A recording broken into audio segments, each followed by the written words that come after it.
welcome all esteemed guests, distinguished speakers, respected faculty members, and my dear friends to the 9th National HR Conclave 2018 of KIT School of Management.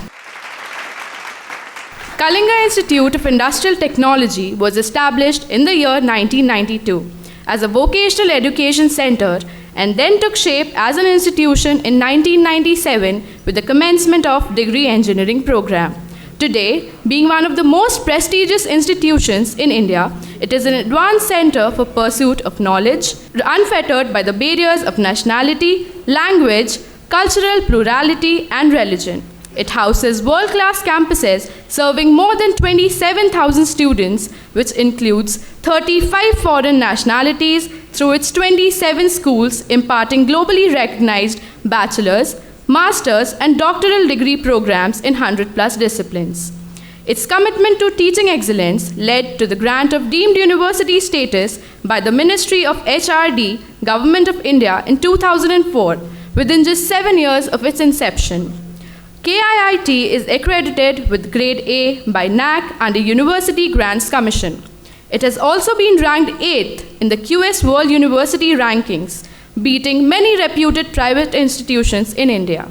KIT School of Management has a long history of academic excellence, providing industry-focused management education.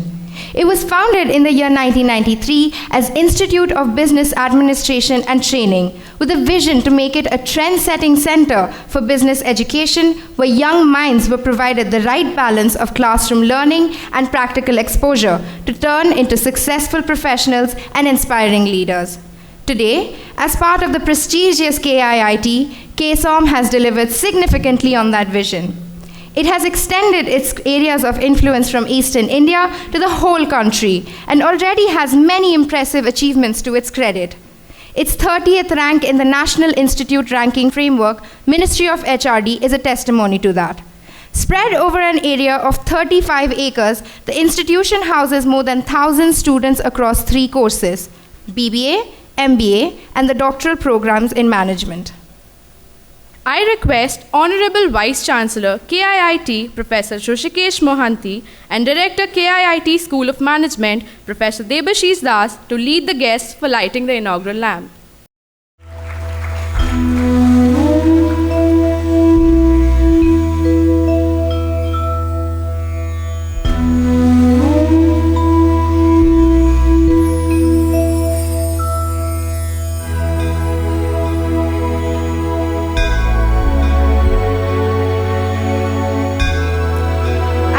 Professor Debashish Das, Director, KIT School of Management, to kindly set the context of the conclave. Sir, please.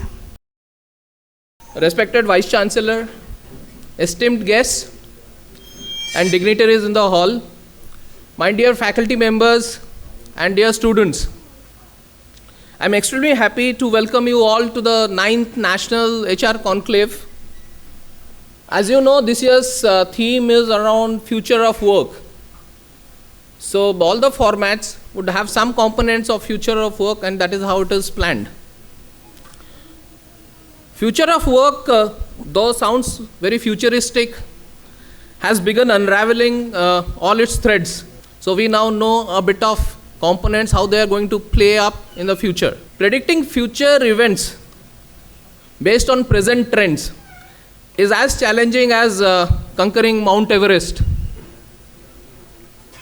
However, if we don't predict, then if we don't predict and plan according to that, what will happen in the work place as well as with work as well as with worker, then we will have a bigger challenge and possibly we will be waiting for disaster to strike. The day-long deliberation around the theme in different formats is bound to throw many new dimensions and many interesting ideas which can further be exploited by all of us in the coming days. I'm sure we'll have enough to mull over for the next few months after today. I thank all our guests who have come all the way to Bhubaneswar despite their busy schedule to share their experience and thoughts, and look forward to interacting with them more in the coming months. Thank you. All the best. Thank you, sir. As a part of the conclave, we had organized pre-conclave competitions, which were a huge success. There were more than 1,600 registrations from reputed educational institutions spanning across the country. The winners of the HR quiz are: we have in the first position Rishabh Sethi from XLRI Jamshedpur, and in the second position we have Niharika Mishra from Kids School of Management. The winners of the HR simulation are: in the first place we have Ashutosh Tripathi, Harshit Shah and Devdatta Chatterjee from XLRI Jamshedpur. In the second place we have Tushar Jain, Adarsh Ranjan and Abhinav Jain from MDI Gurgaon. In the third position we have Subhranshu Padhi, Abhishek Biswal and Shubhashish Padhi from IBS Hyderabad. And in the fourth place we have Ankita Vashisht, Nishtha Garg and Gagandeep Kaur from XLRI Jamshedpur. The students of the HR Club and Media Club together have compiled a video for the HR Conclave, The Voice of Students. I request you all to turn your attention to the screen.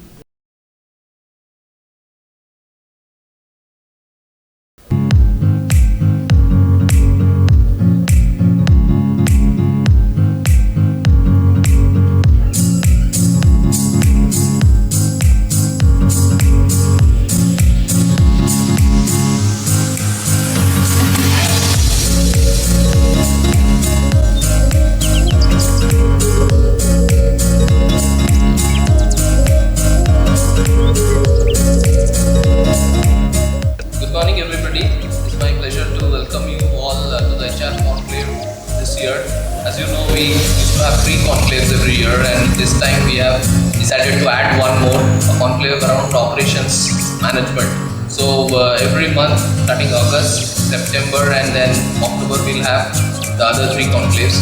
I'm sure students here and industry leaders who would be participating would enjoy interacting, disseminating what they know, making students understand how the industry works around a certain theme in all these conclaves. I'm really excited that the HR conclave has started. The pre-conclave events have all taken place and without any hiccups seamlessly. The winners are from various institutes of the country and I congratulate all of them. Talking about the HR conclave, the topic for this year, the theme for this year is future of work. As we understand, future of work has been in discussion in the news for the last several months. And the way we understand future of work, broadly it covers 3-4 things. One is on the demographic side at a higher level.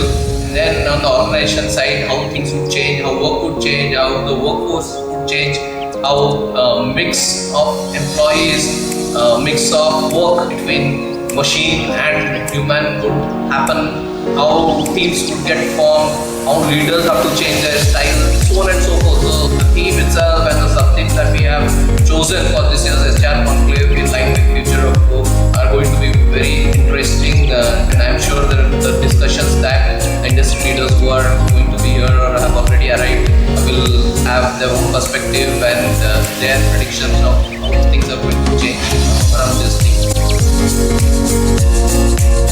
Fredman, in his iconic book, The World is Flat, had underlined how the transformational change in technology in terms of artificial intelligence and robotics are going to make jobs scarce and how the demographic expectation of the youth, the aspiration of the youth in general is going to go up.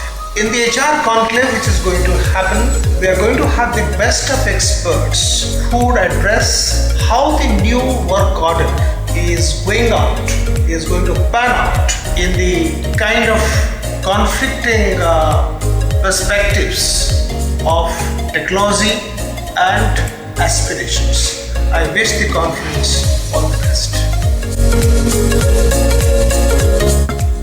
With the advancement of technology, with more than 56% of companies across India getting in technological intervention, especially in the HR practices, it has become extremely important for all of us to understand the importance of this concept, and that is precisely why this theme has been chosen for this 9th HR Conclave, which is scheduled on 28th. In fact, the sub-themes have also been designed with this thought in mind, because this is the only platform where industrial stalwarts come across all sectors and they're going to deliberate on such a large scale, and it will be an excellent exposure for the students across. Some of the sub-themes like artificial intelligence, gig economy, learning, and remodeling of work structures and workplaces are just what we have to understand on today's date, which is so much in vogue today.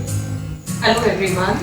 This year's HR Conclave is on a very interesting and important theme called as the future of work. And that is the burning question in everyone's mind, that what is the future of work? The future in organizations is a sea of change, with very important and established models gradually seeing their demise, and new models of work are constantly emerging. The requirement obviously comes from the drivers of this change, and these drivers can be possibly technology, changing demographics, which are a mix and mash of all the generations in the workforce today, the commitment to lifelong learning, and the shifting career paths and career choices that many youngsters are making in the domain of organizations today. Each of these drivers are very important and require a great deal of ideation. It's a great time to be in HR. For past several years, different aspects in future of work has been unfolding the growth of balance sheet employment, talent performance, and crowdsourcing. The main forces of future of work is technology, consumer service, etc. I think it is very necessary to have a discussion on these several topics, as these are few most significant parts for the future HR managers. I wish all the very best to the 9th National HR Conclave. Today, age is witnessing a lot of accelerated progress in artificial intelligence and automation, which is creating opportunity not only for the business but for the society and economy as a whole. Artificial intelligence is not a threat to me, rather it is a process where a lot of filter has been happening in the terms of standard job profile to a more sophisticated job profile. If we talk about future of work, this topic explores how the changes in technologies like automation, robotics, and artificial intelligence is shaping how we work, where we work, and what skills do we need to have to work in this changing scenario. With the conflicting information, the limited information we have about this topic, there is a plenty of room for discussion on this topic right now. Like how the changes in this technology is changing the job, the skills, and the wages, and the salary scenarios of work right now. This rapid change in work and the world of work, a lot of question arises in the mind of employees, like if there will be enough work and job left for us in the future, what will be the changed work structure after a few years from now. So to know all these things, I think this topic is very important for all of us to sit and listen and discover and explore.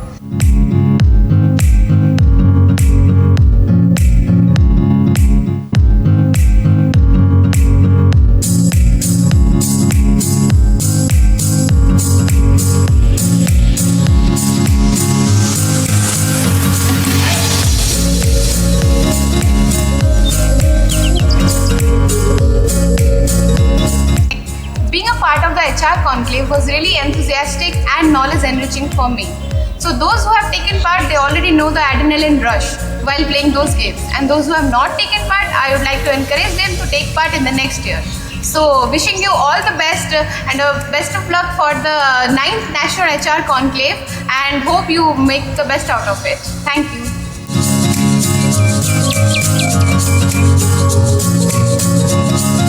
Hi, we are from XLRI Jamshedpur. I'm Ashutosh, Harshit, and Devdatta. We had an amazing experience with this simulation exercise, and the optimum blend of videos and documentation guided us very well. Also, the interface was simply fantastic, and the concept of recruitment was one of a kind. We are thankful to Kalinga School of Management for providing us this great platform. Thank you. Hi, I'm Abhinav Jain. Hello, I'm Tushar Jain. Hello, I'm Adarsh Ranjan. We are from MDI, Gurgaon. We'd like to thank KIT School of Management for conducting the online business simulation contest. The process was hassle-free, the simulator was challenging and fun at the same time. And we are looking forward to more such events and also the conclave that's going on. Thank you.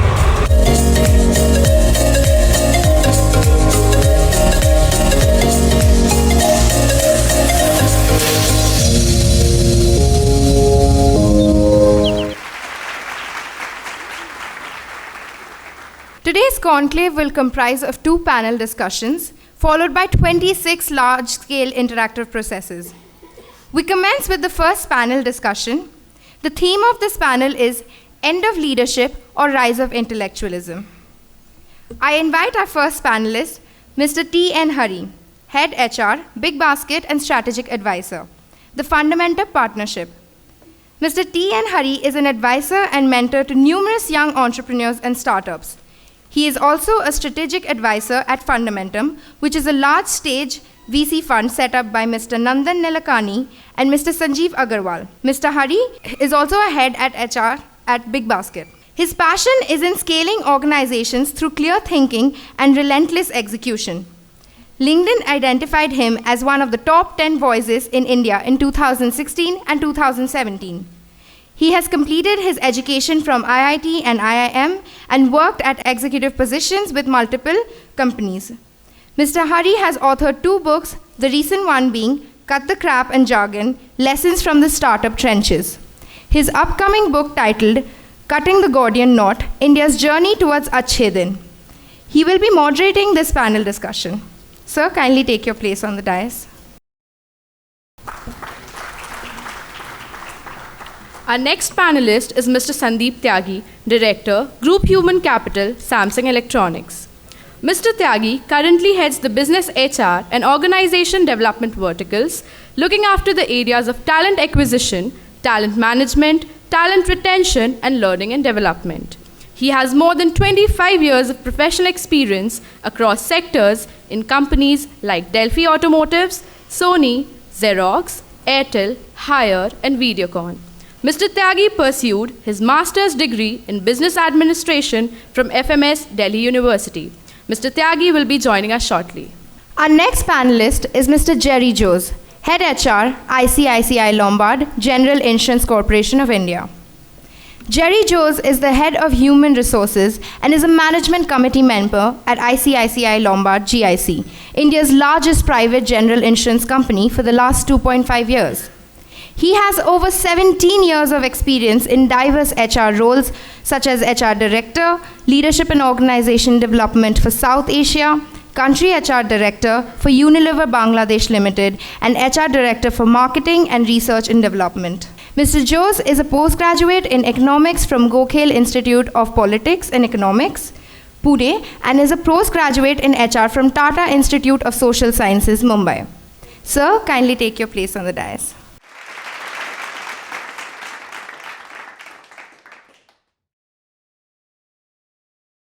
Our next panelist is Mr. Swapnakant Samal, Head, Policy Process Digitization, Talent Acquisition Group, Reliance Industries. He has more than 18 years of experience in designing, implementing HR policies and people practices across various industries. He extensively works on big data analytics, social hiring, automation, and mobile solutions. Mr. Swapnakant Samal completed his post-graduation from IIM Ahmedabad. He is a certified behavioral interviewer and job evaluator. Mr. Swapnakant is also an avid professional blogger and speaker. In his leisure time, he loves to mentor young and bright management students on how to build a rewarding career in future. Sir, kindly take your place on the dais. Our next panelist is Mr. Chandra Hoonah, Head HR, Force Motors. He is a young, talented, and dynamic leader with an insight to business success through people power. At present, he is responsible for entire gamut of human resources activities for 14,000 plus employees working across 10 manufacturing units and pan-India field employees of Force Motors group of companies. Mr. Chandra Hoonah is a science graduate with Masters in Social Work and PG Diploma in Training and Development. He has an experience of working with the large-scale, diverse multinational and Indian companies like Emcure Pharma, CEAT, ITC, Corning, and Aditya Birla Group. He has more than 13 years of experience in leading functional and business unit teams, defining, aligning, and leveraging their business needs. Mr. Ramchandra is a result-oriented leader with experience in leading change to develop talent and organizational capability, transforming business processes, and effectively handling employee relations. He is a visiting faculty and advisor for various educational institutes across India. Sir, kindly take your place on the dais.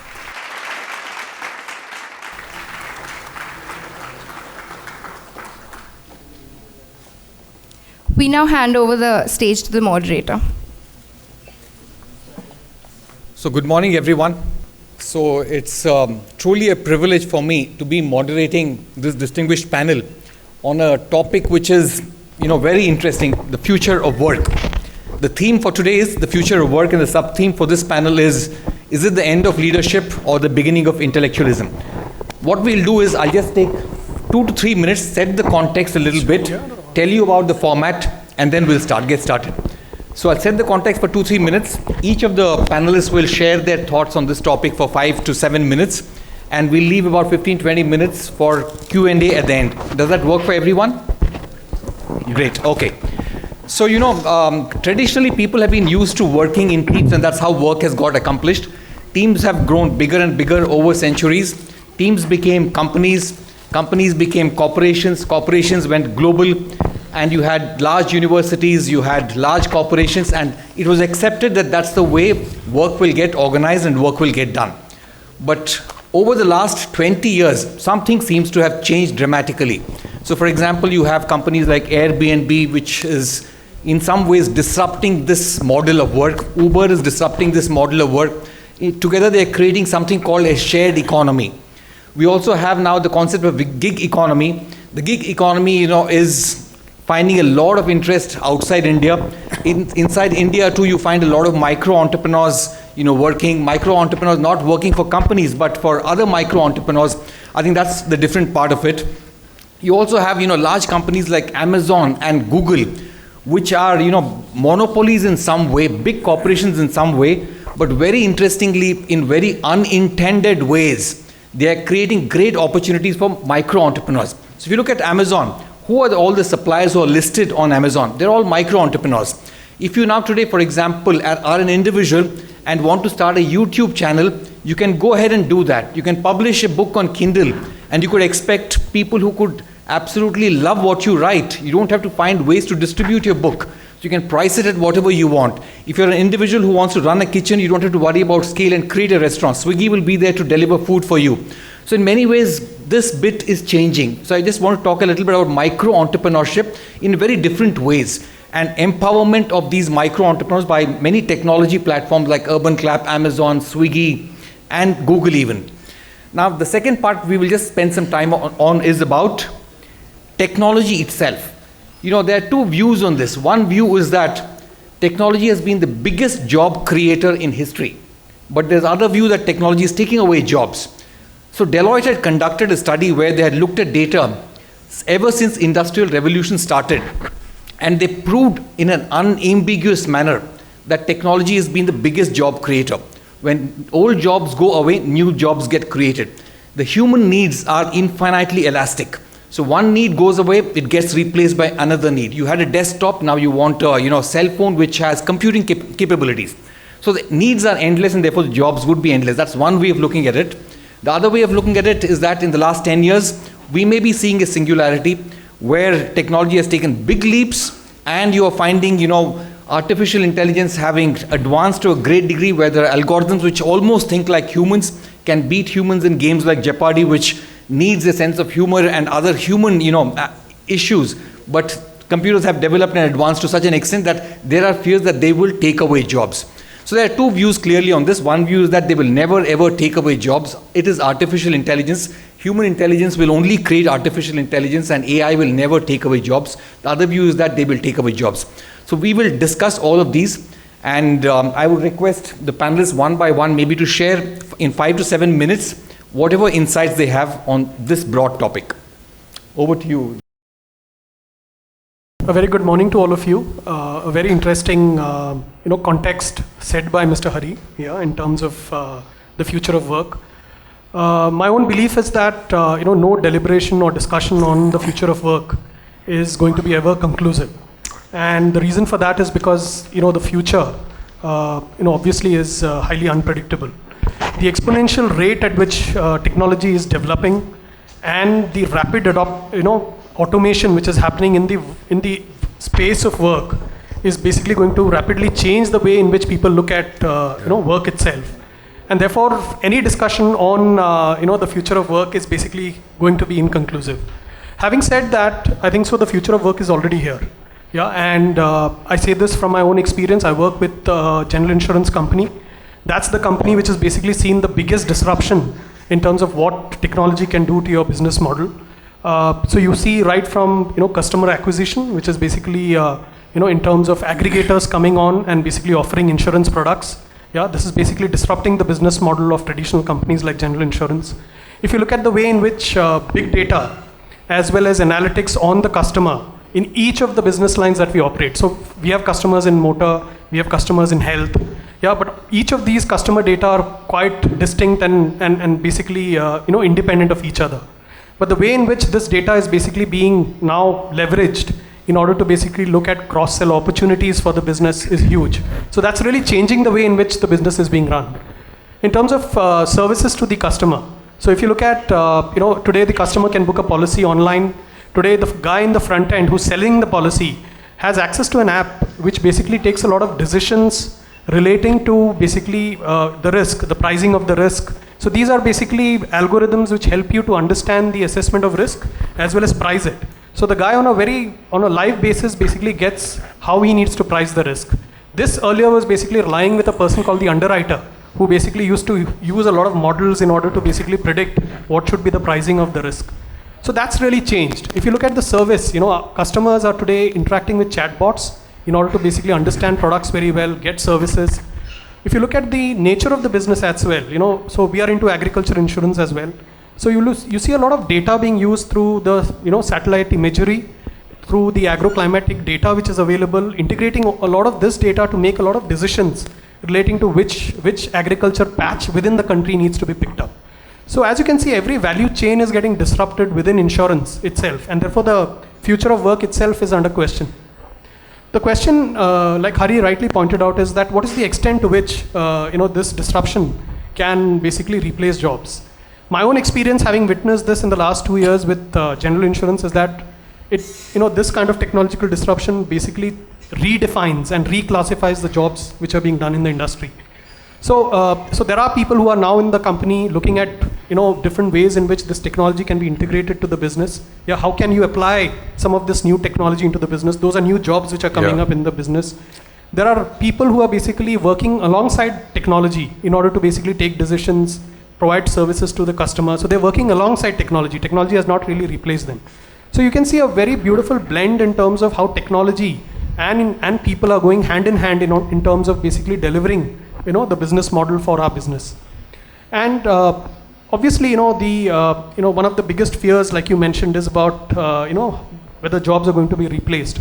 I can clearly recollect the case when the automatic telling machines came in the banking sector. All of you would remember it. Everyone said branch banking is dead. Everyone is going to go to a teller machine, collect cash from that. The teller's job is dead. No one is going to come to the branch.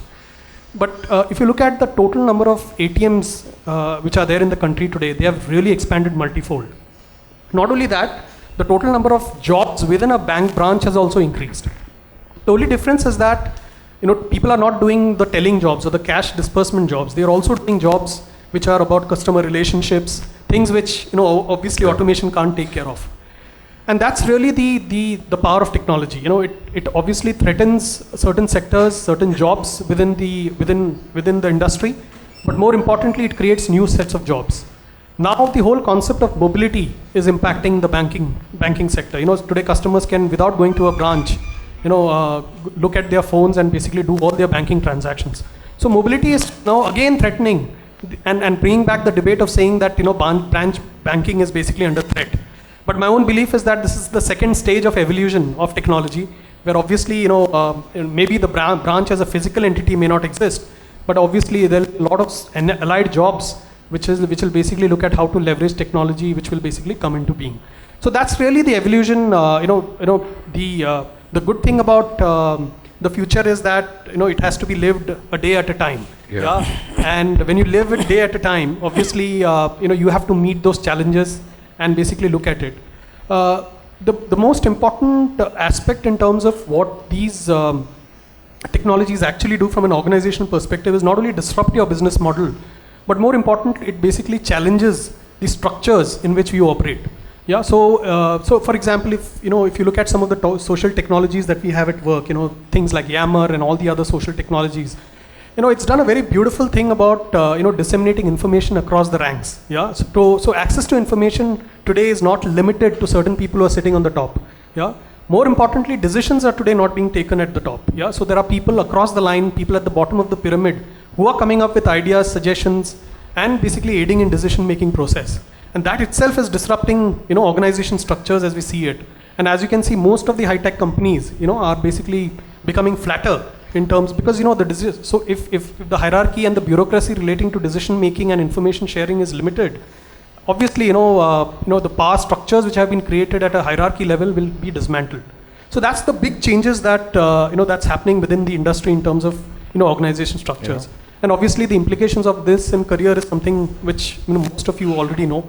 So I'll stop at that and just to set the context. Yeah. Super. I think you've raised a lot of interesting points which we will discuss these, and I have quite a few questions on interesting ones. So maybe Swapnakant, why don't you just go ahead and share your thoughts? Okay. When we talk about the future of work and we say that future is not predictable, I always feel that the future trend is predictable.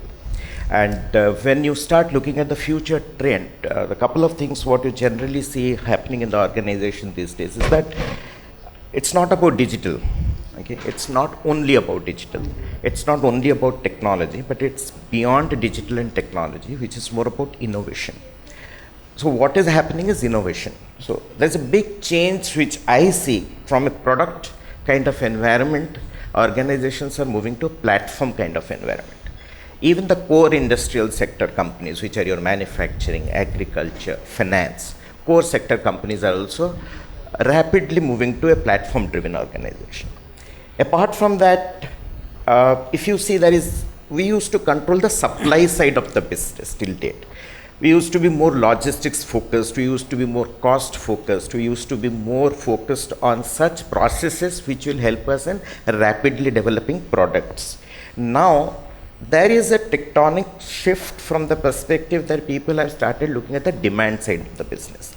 Is there a demand of X and then I am there in that business. Nobody would have thought in my own organization itself, a core manufacturing organization is something which is kind of wiped off the other telecom organizations. I'm sorry to say that, but that is something which is a reality.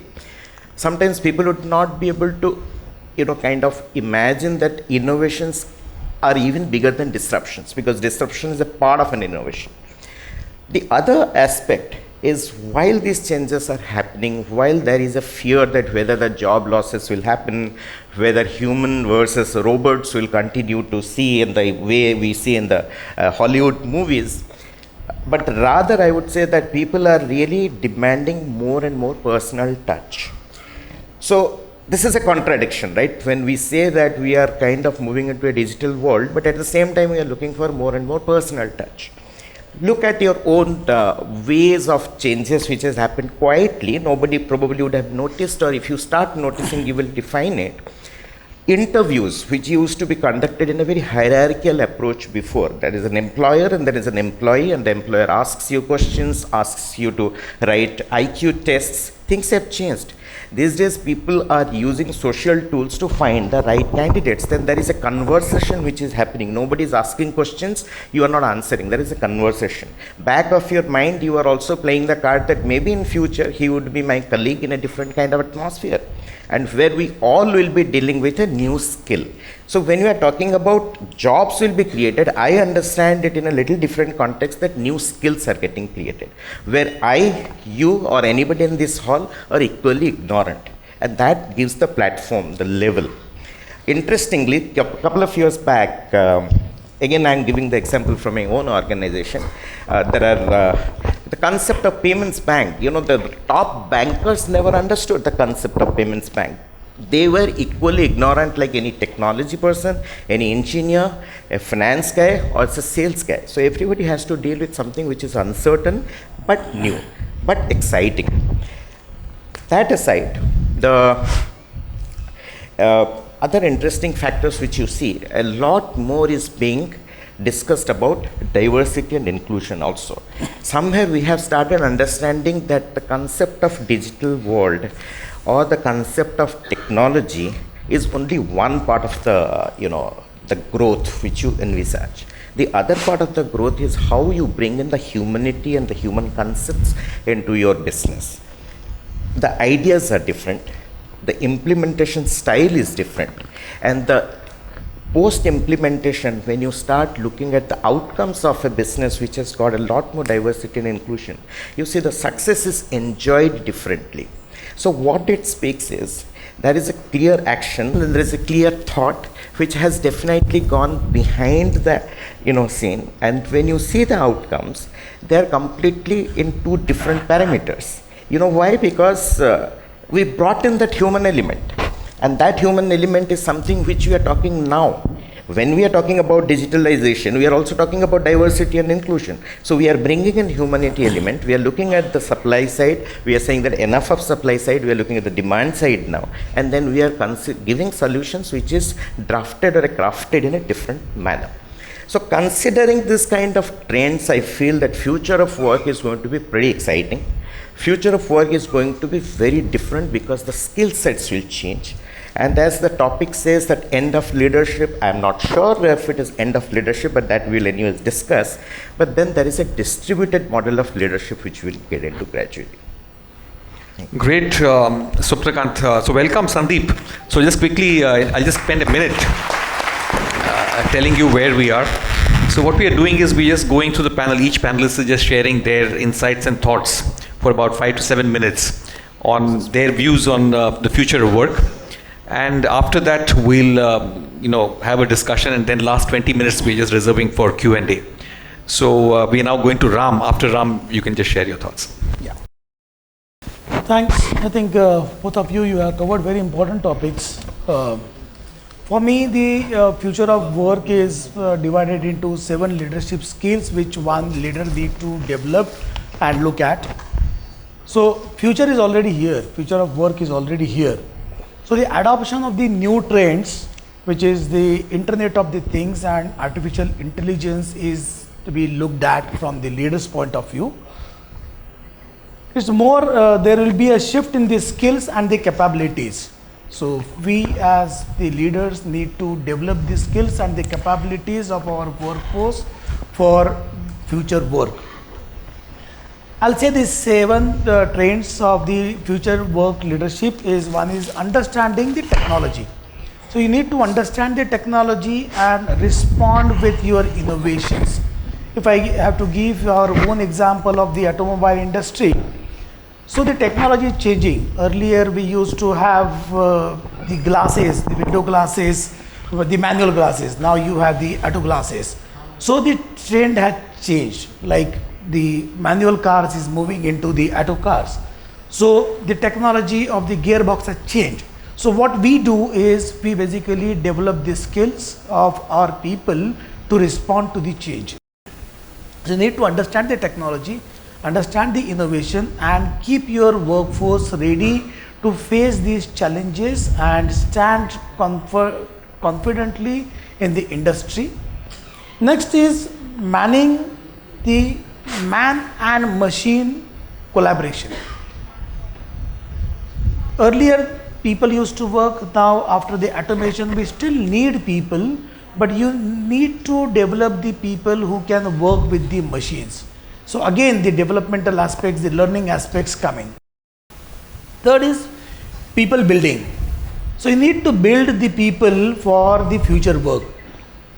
In building the future, you have the machines which becomes necessary to produce the desired output, but you need the people who are developed enough to handle those machines.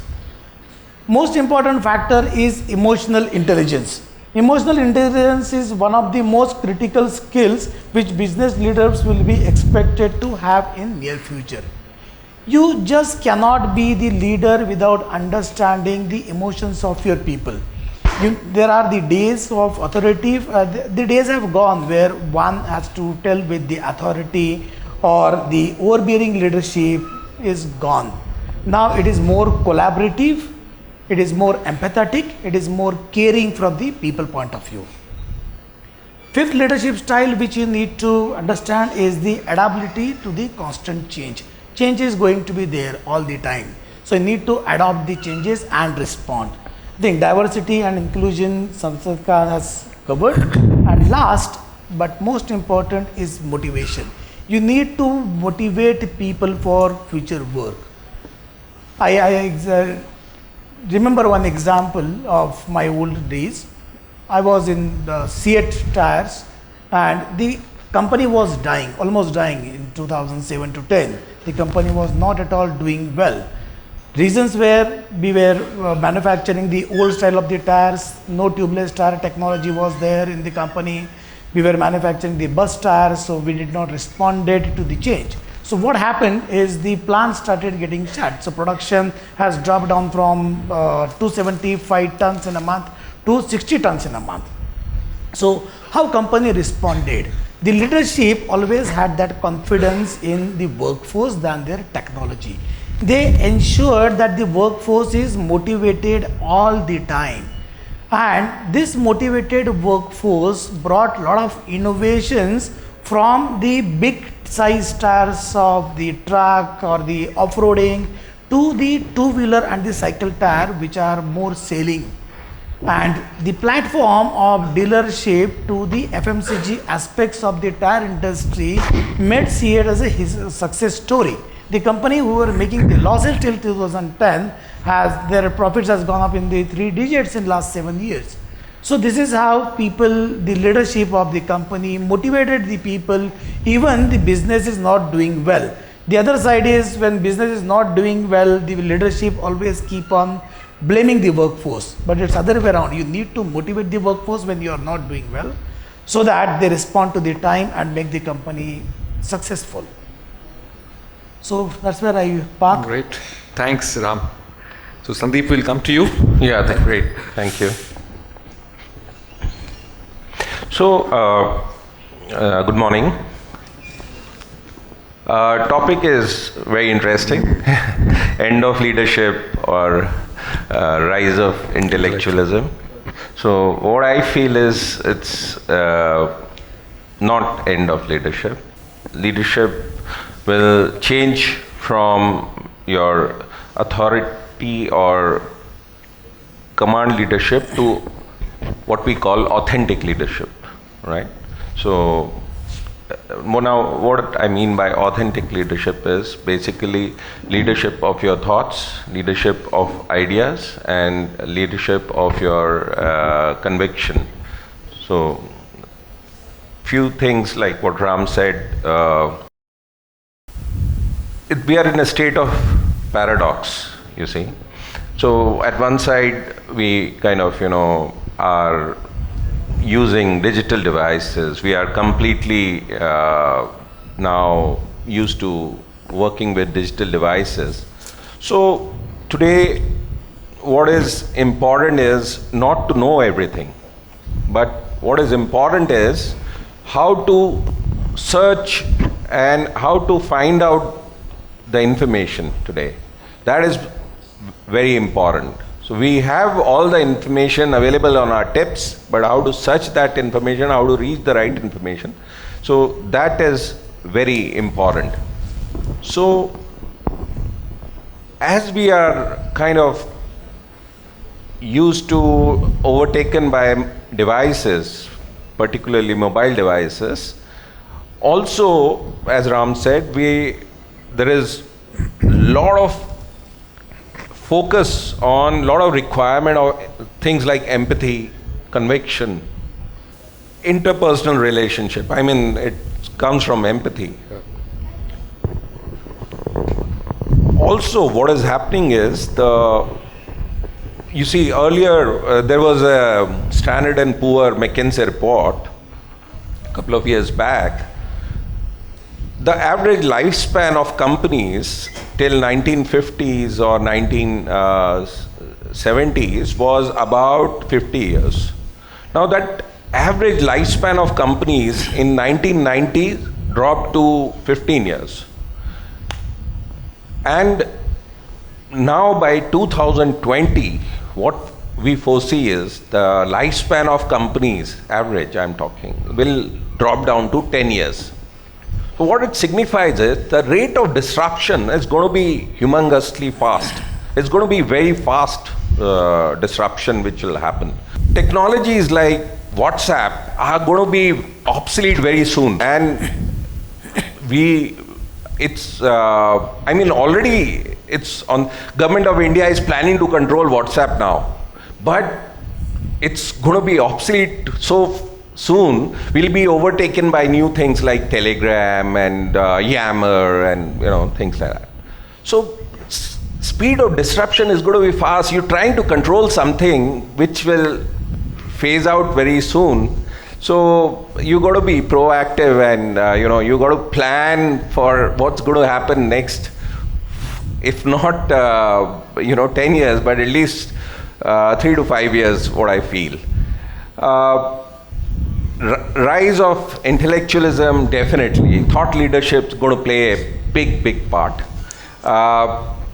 IoT will make our lives very smooth, and it'll make our lives very joyful. We are a technology company in Samsung, so IoT will play extremely important part. It'll make all our lives very simple, where you can program your devices, your microwave ovens. Ladies are sitting here, so they'll be very happy. You can switch on your air conditioners on the move. So second is data analytics will play a very critical part. Today we are surrounded by data, but we don't know how to use it, what are the trends. So gradually the focus is shifting towards data mining. Data will drive our thoughts, our trends, our consumer behaviors. So I see world moving in that direction now. Great, thanks Sandeep. So what I'll do maybe is I have a set of questions for all of you, and some questions very specifically to individuals. So the first question for all of you is, Alvin Toffler had said, more than 35 years back, that the world today is no longer what it used to be, that the rate of change is very high, and those who will succeed are those who will learn rather than the learned kind of people. So we are saying the same things today. So what has changed? And I'm sure people said this before Alvin Toffler did, a century before that. So what has changed? Why are we suddenly talking about adapting to change and the future of work? So what has changed is my question to all of you. I think change is a constant process. So we are changing with times, and what I just said, disruption is increasing. Those who did not change got changed themselves. The Nokias of the world, the Kodaks or the Xerox of the world, so Enrons of the world. So if they did not change, the environment, business environment changed them and wiped them out. So that's the thing. Another clear trend which I see, like you also mentioned, gig economy. That's going to play a very significant part in lives, where people will, the traditional scenario of jobs, person working for a single job and that lifetime job opportunity will change, will lead to people working as freelancers and people working simultaneously for 3 to 4 jobs and working very independently on their terms. So, and gig economy is going to play a big One time. question I have aside to this is this. You also mentioned, that lifespan of companies is coming down. While lifespan of individuals is going up, those companies is coming down. So how do companies change? How do individuals working in those companies change to stay relevant? Is that at all possible, or death and disruption is the way of life. So change will be definitely, you see, Samsung just took over Intel. WhatsApp got taken over, your LinkedIn got taken over. So you, in India, Flipkart got taken over. So one has to change, one has to become global. There is no alternative, and it will help integrate you with the global economy. So when you are competing with the Amazons of the world, you have to be global, because the scale is too big. You will not be competitive. Correct. If you are not competitive, consumer is very, very demanding today. Obviously. So you got to address the needs of consumer efficiently and fast, real-time basis. So that is what is it. Any of you on the same question? Jerry, would you have anything to say? Yeah, so I completely agree, on the pace of change, I think so, agility is a very key word for survival of companies today, because, the younger lot are far more, agile, adaptable. Who would really think that a company like General Electric will be actually struggling for survival? Yeah, absolutely. I mean, it's such a big conglomerate. I mean, it diversified, it went into so many things, and it's unimaginable that a company like that is going through a survival crisis. Right. And that's really the pace of change in terms of how companies need to quickly be agile and adapt.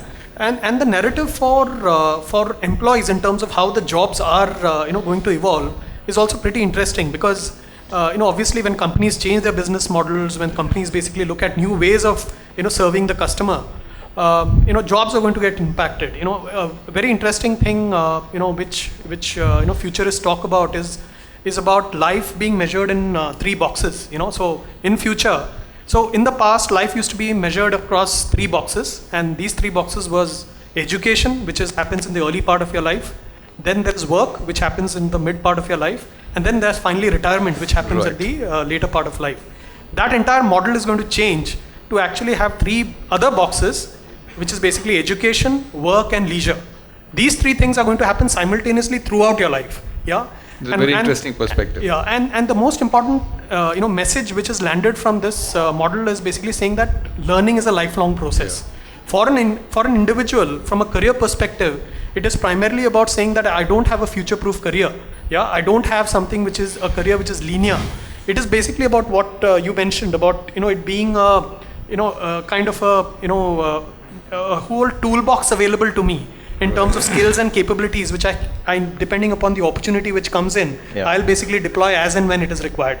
So therefore, from an organization perspective, it is also about making sure that you drive the mindset, the collective mindset, the culture of people being far more agile, willing to relearn, reskill themselves, so that they are able to adapt to this kind of world.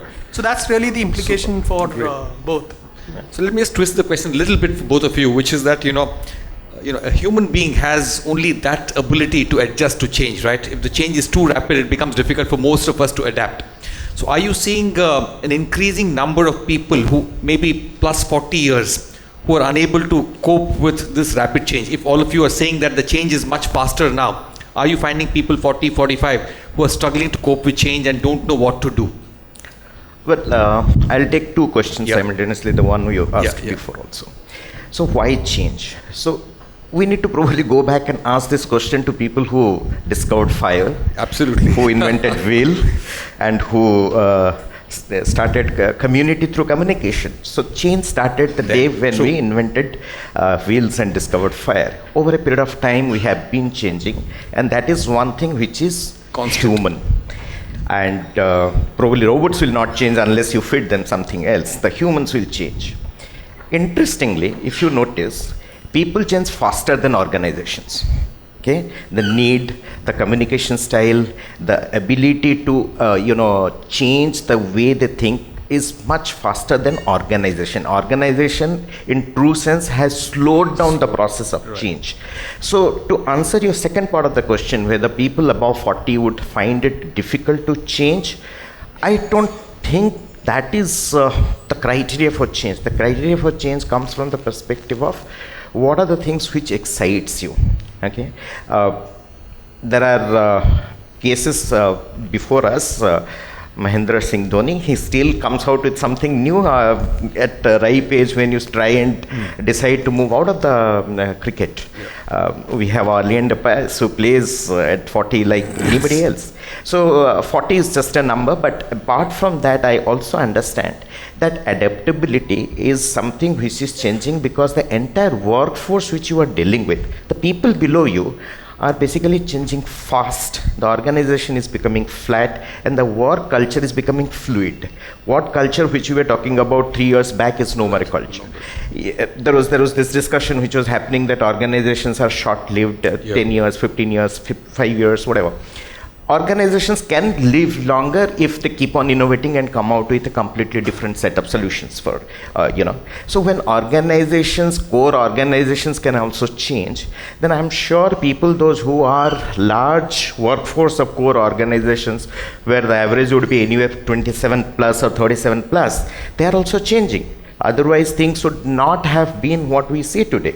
I was reading an article where Philips Health, which has a high percentage of, penetration in very top developed countries, was almost on the verge of being wiped off till they decided that, okay, we will get into the platform approach and connect it to various health parameters, including your insurance products, and then we start giving completely new, redefine the product which we are offering.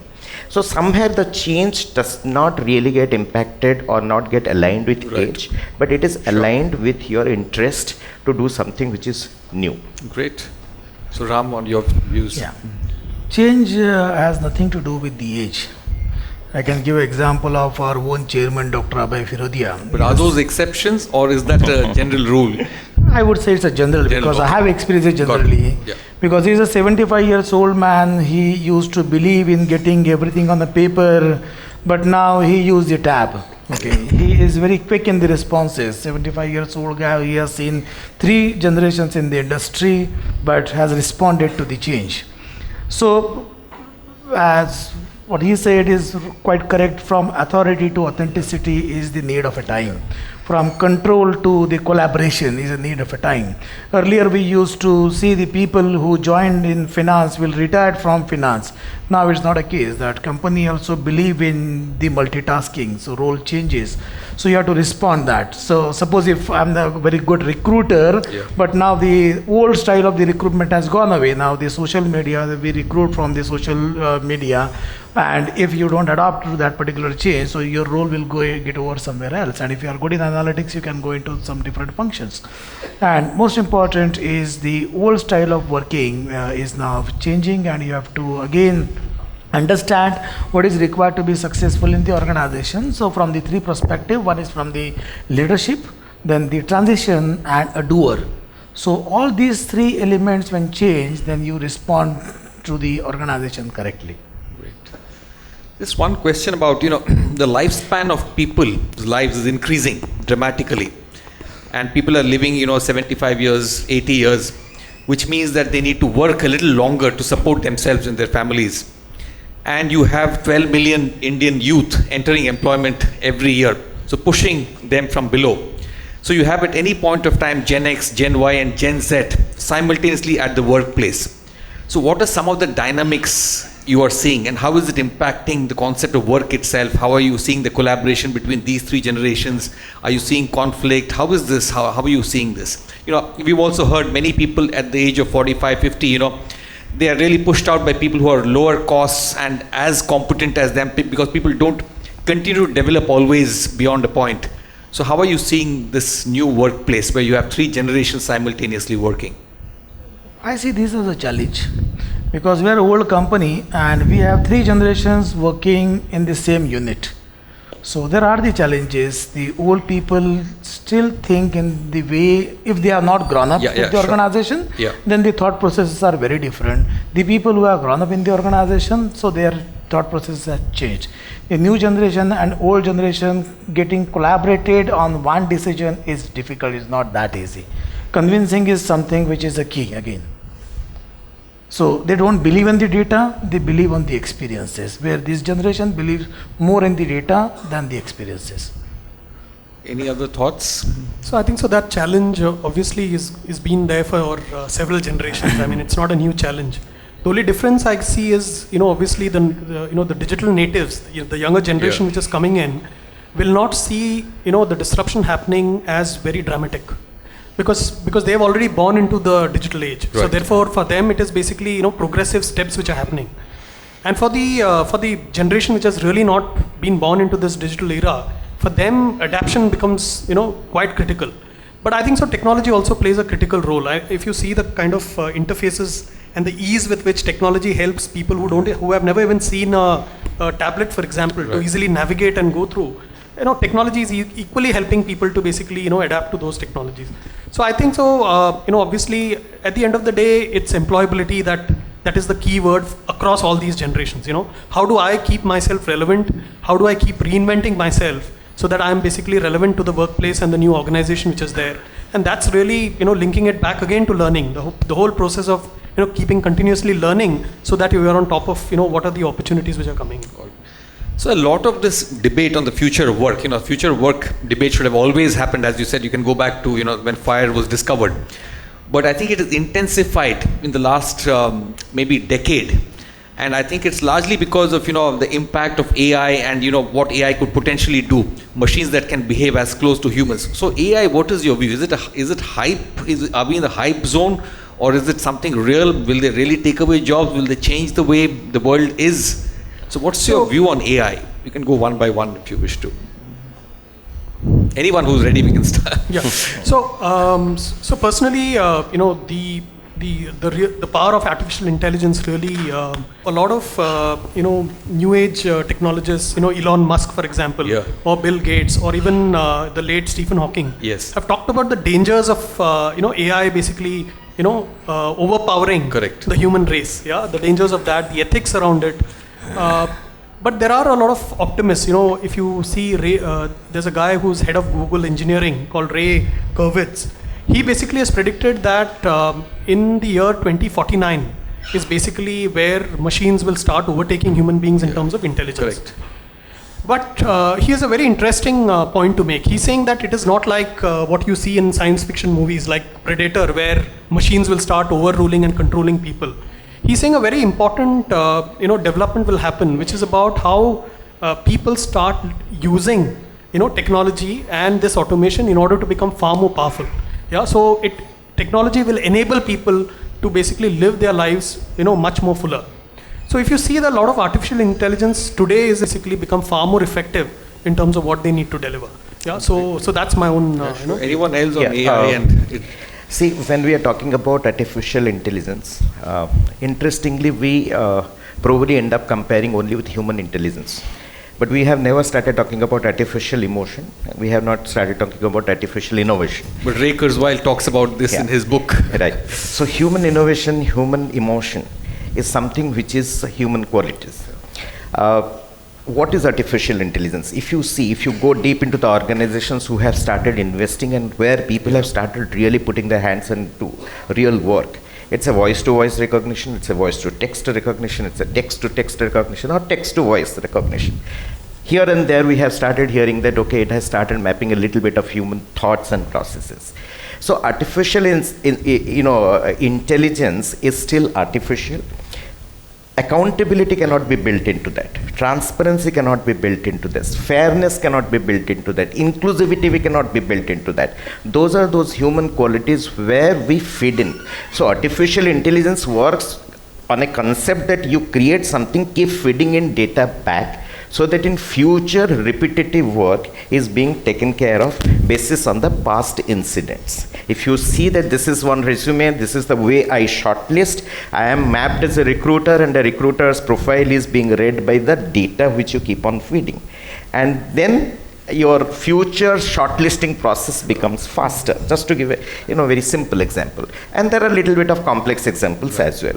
So it's not something which is replaceable. It will replace those kind of stuff where we used to waste a lot of time. So futurists seem to argue that AI is going to go much beyond what you're saying, which is that they will demonstrate emotions, they will demonstrate everything pretty much that a human being can do, can think, can laugh, can understand humor, and it'll be a silicon human being virtually. So anyway, that's beside the point. You made a point earlier, Swapnakant, that future is not predictable, but future trends are. Yeah. I just was curious, are you seeing any trends, interesting trends that you want to talk, or am I putting you in a spot? No, not absolutely. So there are a couple of trends. If you see, kind of limiting our discussion to HR trends. If you see, couple of things which have people started using rapidly is that how do we increase efficiency? Okay. The team structure is changing because it is all about leadership. If you see, today I may be leader of X, but tomorrow I am worker in the group Y. Okay, this is a new trend. The designation specific leadership is kind of almost dying down. Okay, sometimes there are new age people who find a little bit of embarrassing to flaunt their designations also. So I am a worker here, I am a leader there, I am a supporter here, I am an enabler here, I am a driver there. Okay, so this is the way that concept is changing. That's the first trend. Second trend is what I am also saying is that you continue to you continue to work on a specific technology. Technology gets updated faster than the human being's ability to master that skill. By the time you have actually skilled yourself to X level, the technology is already upgraded or updated. So somewhere somebody is thinking beyond what another human being is thinking. So that brings that leader back to a position where I am starting fresh. GST made many chartered accountants as starting fresh from the scratch. That is second trend which I am seeing. The third trend which I am very, very curious about is that when human beings talk about technology, they are really looking at an inconvenience which they have faced. They are not talking about technology where they want to create something which is completely new. Still they are using that concept that something which is inconvenience. And the thought process is coming from people who are unrelated to that job, and they are the users. So users are kind of changing the way industry is shaping. Today, I am the user of Book My Show. Okay, before the Book My Show organization could think of many technology advancement, people have started specifying that these are the conveniences which we want. So the economy of convenience and the need of convenience is another trend. Great. So Ram and Sandeep, quick 1 minute on you have any thoughts on AI, technology, hype, reality, future? Yeah. So top 3 clear trends which I see evolving. One, all of us agree that the shift is going to be towards digital much more, right? So we'll be using digital technology much more often, and for making things efficient. And second thing which I see is the business, the speed will increase many folds, because once you go digital, you are able to do transactions very, very quickly, and number of transactions. If suppose we had not focused on digital payments, then today physically handling a population of 1.2 billion is impossible. So the circulation of economy, the growth of economy will increase many folds. So that is second. Third very clear trend which I see when I talked about authentic leadership in the beginning. So leadership is more by relationship, by your ideas, your thoughts, and your ethical conduct. So we are moving towards a environment of collaboration, right? So Swapnakant also mentioned that you're going to be be in different roles in different groups. So what is going to be very important is we always spoke about coaching and mentoring. Today we'll move to reverse mentoring. Right. So guys sitting out there, I should be ready to understand, take knowledge from them also.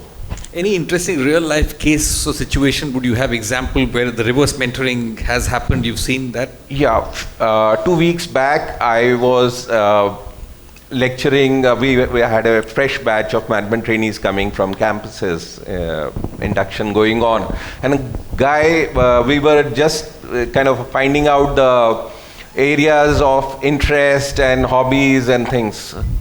There was one person who from Mumbai, SP Jain, who got up and was deep into cryptocurrency and blockchain. So even your stock market's equity will be a passe now with cryptocurrency coming in, which is much more profitable, much more growth oriented, and blockchain as a technology will drive the whole governance system in the country. It's much more transparent, very fast, and very user friendly. So blockchain is a technology which will really drive. So Ram, quick 1 minute. I just have one more question after that.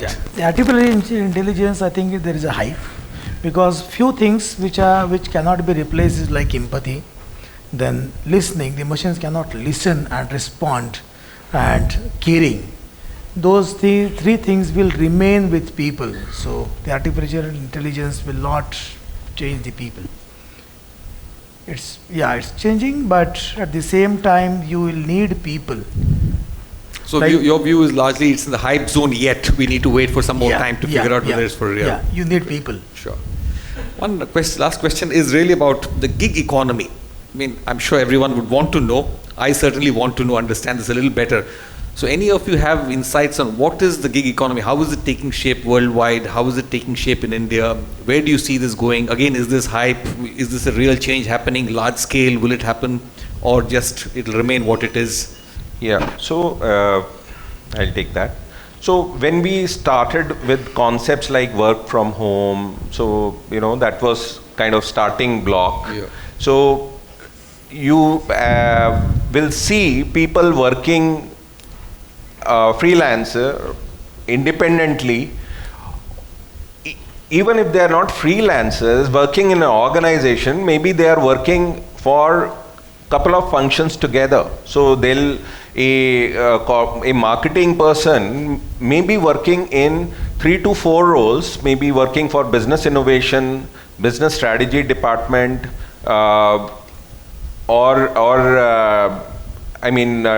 your logistics or financial this thing, because the idea, the whole thing is he's working on data analytics, and data analytics is common to most of the functions. So within the organization you can find people, you will find people working on multiple projects, multiple functions, and also outside people working as freelancers for working on 3 to 4 projects of 3 different companies, and getting remunerated as per their skills and all. One other twist to this, which is that platforms like the problem with the gig economy type working was that discoverability was a big issue. For example, if you were a plumber, if you were an engineer, if you possessed a certain skill, you didn't know how to get discovered by customers. So you have platforms like Conclave, you have Ola, Cabs, Uber, which is providing those platforms that discoverability is becoming easier, and you're able to figure out the quality of that individual based on a rating from a customer, an aggregated set of ratings. So you see these platforms giving a boost to the gig economy, to micro entrepreneurs, people who just want to work part-time, who don't want to work for organizations, who may want to work full-time but at their own free will. You see that happening on a bigger scale. I mean, I can see some of that happening clearly. These platforms have changed the way people look at jobs. So I think so. If you look at the increase in the number of jobs which are being offered by the temp companies, the temp staffing companies, right, that itself is an indication about how this is basically becoming the next big thing. Right. Yeah. While it's not really. So you have 2 public companies, like Teamlease went public, exactly, the Quest Corporation went public in a big way. So that's really becoming the norm, particularly in jobs which are far more transaction, repeatable, and those kind of job models. And obviously the marketplace helps in a very big way in terms of discovering this talent and also seeing how they perform. The two big changes which have happened is in terms of the numerical flexibility that organizations today have in terms of deploying people for their objectives. Today the mix in terms of permanent and temporary, companies basically use them quite flexibly in terms of the job assignments which keep coming in. Today there's a job assignment, tomorrow there isn't any, and it's this mix of talent that basically they deploy in order to take advantage of it. So that's become a reality. The functional flexibility part is the one which is now really growing. Which is basically saying that my domain skills are not the only skills that I'll deploy at the workplace. But is that happening on a bigger scale? Do you see that as being really real? Yes, that has been happening because a multidisciplinary approach is basically what will really help people to basically survive. Right. Today, for example, HR skills alone will not get me to grow in this function. It will help if I know the developments which are happening in the neural science space, in the behavioral science space. I'll be equally equipped to basically deal with the changes which are coming in. So it's happening in HR. I'm sure it's happening in every other function as well. That multidisciplinary approach is something that will keep happening. Just to last comments, just to add to that is that when you spoke about gig economy, culturally, if you look at the organizations, they are changing rapidly within. The very fact that learning is changing rapidly. Your career used to be at your hand. This is how we used to talk about it, right? Now we are saying the career is in your handset because you know where to apply, when to apply, and you are being mapped also that this is the person who's applying for jobs. Apart from that, if you see the point he spoke about, temping, if you are a specialist, then you have an opportunity in temping. So generalists are getting almost wiped out. The role which I am playing today, I can give my example. I would not have dreamt of this kind of role ever in any organization. There was business partnering or there was a kind of center of excellence role. So now you have roles which are partnering with the technology. So extremely specialized. Extremely specialized. HR partnering with the technology. The model has moved to DevOps model. Here there is a development team, here there is an operations team, here there is a functional team. All sit together in one floor and come out with product one after the other. Every third day, every fifth day on the Friday, there is a small update which is moving into your system. So the organization is changing slowly, but yes, as I said before also, people will always change faster than the organization. Any last comments from you, Ram? I agree with them. Like these special jobs are going to be important. Micro entrepreneurs are growing up rapidly. I know many cases where people work in first shifts in the organization and later on a few people drive the Ola, Uber taxis.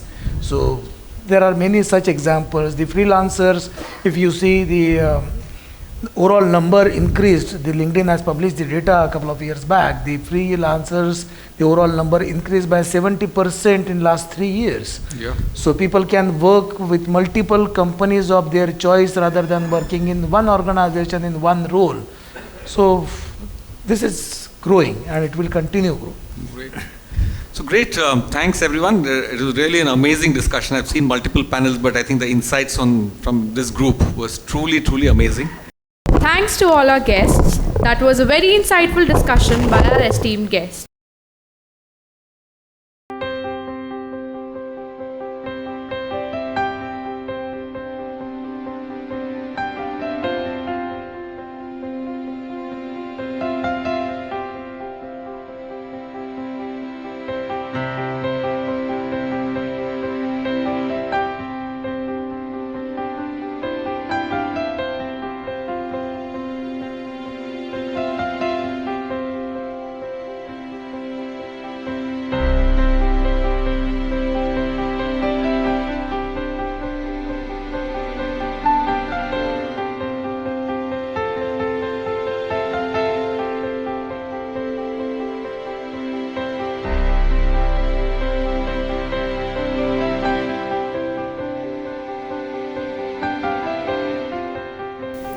Thanks to all our guests and our Dean.